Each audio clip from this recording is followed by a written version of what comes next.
नमस्कार, बहुत स्वागत आपका अनादि टीवी पर। मैं हूं आपके साथ पारुल। खबरों की शुरुआत करेंगे बड़ी खबर के साथ और इस वक्त जो खबर हमें मिल रही है वो आपको बता देते हैं। भोपाल से खबर, जहां संदिग्ध आतंकी संगठन HUT पर बड़ा अपडेट सामने आया है। HUT को लेकर बड़ा अपडेट सामने आया है।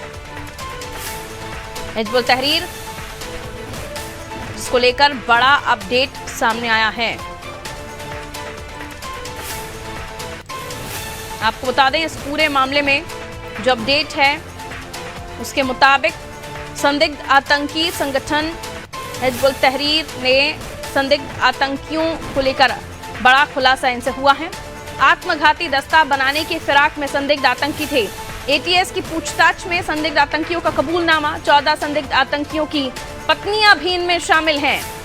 मैसेज कन्वेयर बनकर ये संदेश पहुंचाती थी, यानी मैसेंजर का काम इन्होंने किया। फंडिंग के मामले में भी ATS को जानकारी मिली है। दुबई के कारोबारी की मदद से फंडिंग हो रही थी।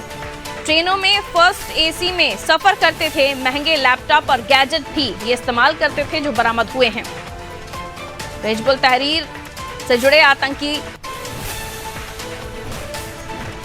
आतंकियों ने जो बड़ा खुलासा किया है उसके मुताबिक आत्मघाती दस्ता बनाने की फिराक में ये संदिग्ध आतंकी थे। इनसे पूछताछ में इन्होंने कबूल किया है कि 14 संदिग्ध आतंकी, जिनकी पत्नियां भी इनमें शामिल थीं, मैसेंजर का काम करती थीं। विवेक हमारे साथ जुड़े हुए हैं। एक बड़ा अपडेट विवेक सामने आया है जिसमें यह भी बताया जा रहा है कि न केवल ये लोग बल्कि इनके साथ इनकी पत्नियां भी यही काम करती थीं और दुबई के कारोबारी का भी इनके साथ कहीं ना कहीं लिंक सामने आया है, जो बताया जा रहा है कि फंडिंग का काम वो वहां से हो रहा था। क्या कुछ और अपडेट्स इस मामले में मिल पा रहे? देखिए, 9 मई को मध्य प्रदेश के भोपाल और छिंदवाड़ा से 11 आरोपियों को गिरफ्तार किया था और ठीक इसी तरीके से तेलंगाना से 5 आरोपी गिरफ्तार किए गए थे और हिजबुल तहरीर का ये पूरा मॉड्यूल था जिसके तहत गिरफ्तारी हुई थी। संदिग्ध आतंकियों की पूछताछ ATS से पूरी कर ली है। 10 दिन के रिमांड के अंदर कई अहम खुलासे हुए, लेकिन सबसे दिलचस्प बात है कि राजधानी को बारूद के ढेर में रखने का जो एक्शन प्लान था वो यासिर ने तैयार किया था और यासिर खुद को सुसाइडल बॉम्बर के तौर पे अपनी बात कह चुका है। ATS के सामने कबूल किया है कि वो सुसाइड बॉम्बर था और उसे किसी भी बात का इल्म नहीं था कि वो सुसाइड करने से पीछे हटे और खुद को जो संगठन है STU उसके लिए कुर्बान कर देना चाहता था। ये पूछताछ में उसने बड़ी बात कही है। सबसे महत्वपूर्ण बात है कि 16 में से 14 ऐसे जो लोग हैं जो संदिग्ध तौर पे STO के साथ थे, STO के संदिग्ध आतंकियों के तौर पे ATS ने उनसे पूछताछ की है। उनमें से 8 ऐसे आतंकियों की पत्नियां हैं जो मैसेज भेजती थी और खास तौर पे ये एक मीटिंग कोऑर्डिनेटर का काम करती थी। मैसेज कन्वेयर बनके ये पूरी तरीके से मॉड्यूल को एक साथ ऑपरेट करती थी। ये एक अहम जानकारी सामने आई है और जो इनके पास से गैजेट बरामद हुए थे, लैपटॉप थे और कई ऐसे मोबाइल फोन थे जो हाईटेक थे और इसमें से कई ऐसे मोबाइल फोन हैं जो हाईली फ्रिक्वेंसी एक्टिवेटेड रहे हैं और यही इन फोनों के जरिए इसका इस्तेमाल किया जाता था बातचीत के लिए और कई ऐसे बैन सॉफ्टवेयर थे जिसके जरिए इन लोग आपस में चैट करते थे। ये एक प्रिलिमिनरी इंक्वायरी के दौरान ही सामने बात आ गई थी, लेकिन जो फंडिंग का सोर्स है, क्योंकि महंगे गैजेट खरीदने के लिए काफी पैसे की जरूरत थी और जैसा कि इन्हें ट्रेनिंग देने की बात सामने आई थी कि ये शूटिंग की ट्रेनिंग करते थे और भोपाल के 4 ऐसे बड़े इलाके थे जहां पे इन लोगों ने ट्रेनिंग की है और इसके अलावा रायसेन का जंगल है जहां पे इन लोगों ने हथियार चलाने की ट्रेनिंग ली थी और इन सभी के लिए खर्च की जो व्यवस्था थी, जो इस पैसे की पूरी फंडिंग हो रही थी वो दुबई से हो रही थी। ये ATS को अहम जानकारी मिली है फंडिंग के मामले में और ATS ने ये साफ किया है कि दुबई के एक कारोबारी के जरिए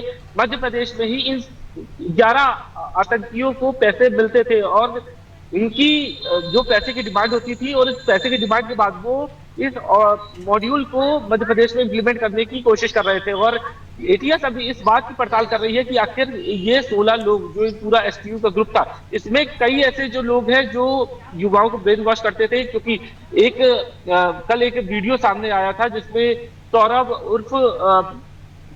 था जो कन्वर्ट होके कुछ और उसने नाम अपना कर लिया था, इस्लाम कबूल कर लिया था और उसी सलीम की बात को जब सलीम से पूछताछ की गई तो सलीम के मोबाइल पे फोन पे कई ऐसे वीडियो मिले जो धर्मांतरण से जुड़े हुए थे और इस्लाम धर्म की प्रेरणा को लेकर वो अपनी बात कह रहा था और सलीम ही ऐसा एक शख्स है जिसने रानी कमलापति के नाम बदलने को लेकर आपत्ति जताई थी और सोशल मीडिया के जरिए ही इसकी निगरानी शुरू हो गई थी। और एटीएस से सबसे महत्वपूर्ण बात कही है कि जो इलेक्ट्रॉनिक सर्विलांस के जरिए इन पर नजर रखी जा रही थी, पिछले 2 साल से कवायद चल रही थी, और जैसे ही इनको इस बात का शक हुआ कि उनके फोन टैप किए जा रहे हैं, तो उन्होंने कोडवर्ड पे बात करना शुरू कर दी। ये एटीएस से अपनी पूछताछ में जब आतंकियों से पूछताछ की तो उन्होंने ये बात कबूल की है। सबसे महत्वपूर्ण बात है कि आज 10 दिनों की रिमांड खत्म होने जा रही है। एटीएस दोपहर के बाद 3 बजे के बाद, लंच के बाद कभी भी इन्हें भोपाल कोर्ट में पेश कर सकती है, और फिर यही कोशिश होगी एटीएस की कि इन आरोपियों को फिर से एक बार रिमांड पे लिया जाए। हैदराबाद से जो 5 लोगों को गिरफ्तार किया था, उन्हें खास तौर पे जो कोशिश रहेगी एटीएस की, उन्हें रिमांड पे लिया जाए, जिससे कि कई ऐसे नेटवर्क का खुलासा हो। क्योंकि मोहम्मद आलम के घर में जब छापेमारी की है तो 4 पिस्टल और 24 से अधिक मोबाइल फोन बरामद किए थे। उसके बाद एटीएस से मोहम्मद असलम को लेकर दिल्ली गई थी, और दिल्ली में कई इलाकों में सर्चिंग भी की गई। बहरहाल एटीएस के पास अभी तक मोहम्मद आलम के दिल्ली जाने के बाद कोई ऐसी ठोस जानकारी नहीं मिली है। जो एटीएस ने अपनी जो आज सबमिट करने जा रही है पेपर्स, उनमें अपनी जो बात कहेगी, जो उनके बयानों को रखे जाएगी कि पूछताछ के दौरान बात की जानकारी एटीएस को मिली, ये पूरी बात कोर्ट में रखी जाएगी। लेकिन मोहम्मद आलम को जब दिल्ली लेकर जाया गया, वहां जो इलाकों में सर्चिंग हुई, वहां से एटीएस को फिलहाल कोई खास जानकारी नहीं मिली है। लेकिन कल एटीएस की 4 टीमें भोपाल के कई ऐसे इलाकों में गई जहां पर इन लोगों ने ट्रेनिंग दी थी। आचारपुरा, बिल्कुल एक लंबे वक्त से इन पर नजर रखी जा रही थी, जैसा कि आपने भी बताया, और उसके बाद इनको जैसे ही पता चला कि इन पर निगरानी रखी जा रही है, इनके फोन टैप हो रहे हैं, इन्होंने कोडवर्ड में बात करना शुरू किया। और अब जो अपडेट आप हमें दे रहे हैं, जिसके मुताबिक इन 14 जो संदिग्ध आतंकी हैं, इनकी पत्नियां भी इस पूरे मिशन में इनके साथ काम कर रही थी, और भोपाल को किस तरह से दहलाने की इनकी साजिश थी, ये अब नाकामयाब होती हुई साफ तौर पर नजर आ रही है। और सबक भी कि अगर गलत करेंगे और कितने भी बड़े क्रिमिनल माइंडेड आप हैं, तो पुलिस से, एटीएस से बच नहीं पाएंगे, आप बख्शे नहीं जाएंगे। बहरहाल बहुत शुक्रिया विवेक जानकारी देने के लिए। तो किसी भी तरह की अगर एक्टिविटीज होती हैं तो सक्षम हैं हमारी जो स्मार्ट टास्क फोर्सेस हैं या फिर एटीएस जैसी संस्थाएं हैं, ये पूरी तरह से सक्षम है और ये पूरी निगरानी रखती हैं और ऐसे मंसूबों को नाकामयाब करने में बेहतर तरीके से काम करती हैं।